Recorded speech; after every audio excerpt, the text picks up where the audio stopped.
my second year in Church Point, I remember very clearly two families that I'd gone to Christmas the year before invited me to come to their homes for their Christmas celebration. And it was maybe a little less of an invitation and more of an expectation. They approached me and they said, "Father, you're coming to Christmas, right?" Because I'd gone for a whole year, and so it was now a tradition, right, that I was expected to be there.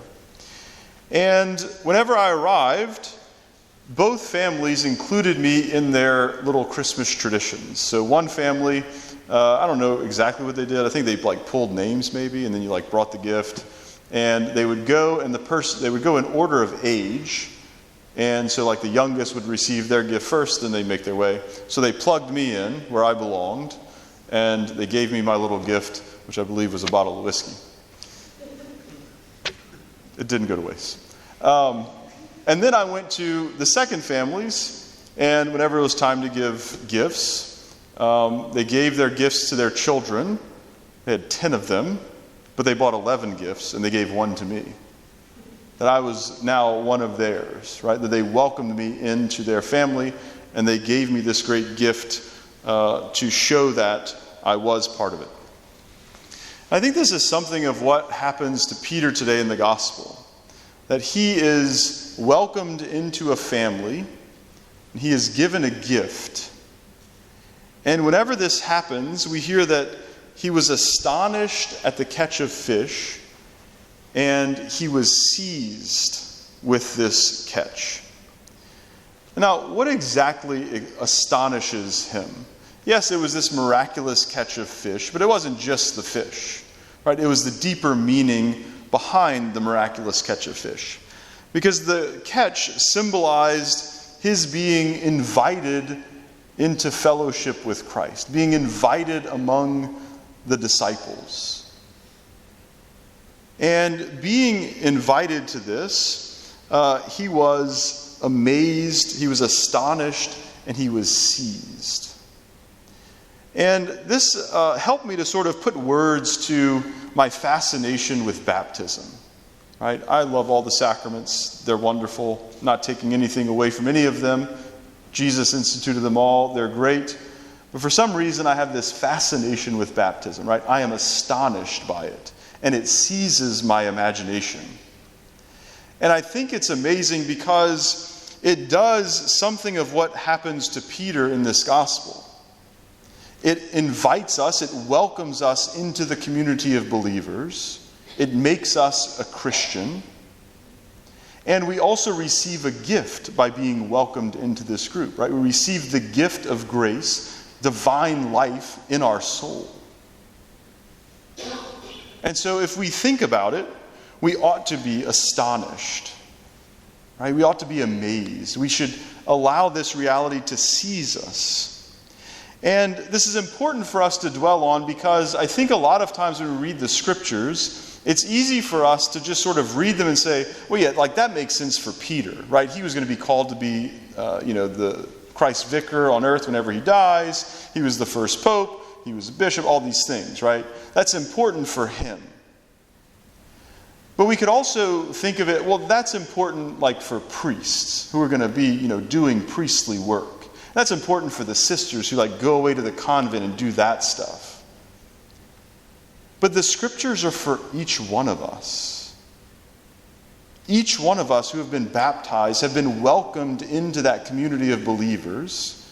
We have been given the gift of grace. We have become other Christs. And so we have to take this very seriously. We have to be astonished by this and seized by it. Right? It has to make a difference in our lives. And so if we see this as applying to us, what can be our reaction to it? Well, look at the reaction of Peter and Isaiah and Paul in today's readings. Right? When Isaiah is called to be a prophet and is being sent out to prophesy, he recognizes his own unworthiness. Right? He says, "I am a man of unclean lips, living among a people of unclean lips." In other words, who in the world am I to allow God to speak to his people through me? He recognized his unworthiness. Paul, in our second reading, does the same thing, right? He gives a whole list of all the people that, God's calling. And he says, and then I am the least of the apostles, right? As if born abnormally. And I'm not even fit to be called an apostle because I was persecuting the church. And yet somehow, in his goodness, God saw fit to call me to be this apostle to the Gentiles, right? To send me on this great mission. And the same thing with Peter, right? Peter sees the miraculous catch. He is astonished. He is seized. And he falls on his knees and tells Jesus, "Depart from me, Lord, I am a sinful man." He recognizes his own unworthiness, his own inability on his own to do any good. And so this is, I think, our reaction a lot of times, that when we come face to face with the living God, we recognize our own unworthiness, and that's a good thing. The negative part of that is that we want to shrink away from what he is calling us to do. We become fearful. We want to say that we can't do it. But Jesus doesn't stop there. Right? What does Jesus do? Jesus calls Peter to be an apostle. He calls him to follow him. And Peter, right, having been astonished, having been seized by this working of the miracle of the miraculous catch, when he gets to shore, he leaves everything and follows him. And again, this is not just something for Peter. This is not just something for the 12. It's not just something for priests, religious. This is something that is for each of us by virtue of our baptism. That we have become other Christs. And so we have to, metaphorically, leave everything and follow him. It has to have an effect on the way that we live our lives. Does that mean we have to, go buy a boat and leave it on the shore and walk away from it? No. But in our own state of life, we have to leave everything so that we can follow the Lord Jesus. Right? This is what it means to be his disciple. And so he tells Peter, right, now that you recognize your unworthiness, now that you recognize your complete inability to do any good on your own, now I can begin to work in and through you. Because you are pushed aside, and now it's truly going to be me who does the good in you and through you. And he says the same thing to us. Cardinal Ratzinger touched on this in a little writing that he has. He says, in recognizing who Jesus is, Peter also recognizes who he himself is. It's only by recognizing Jesus that Peter can come to understand fully who he is.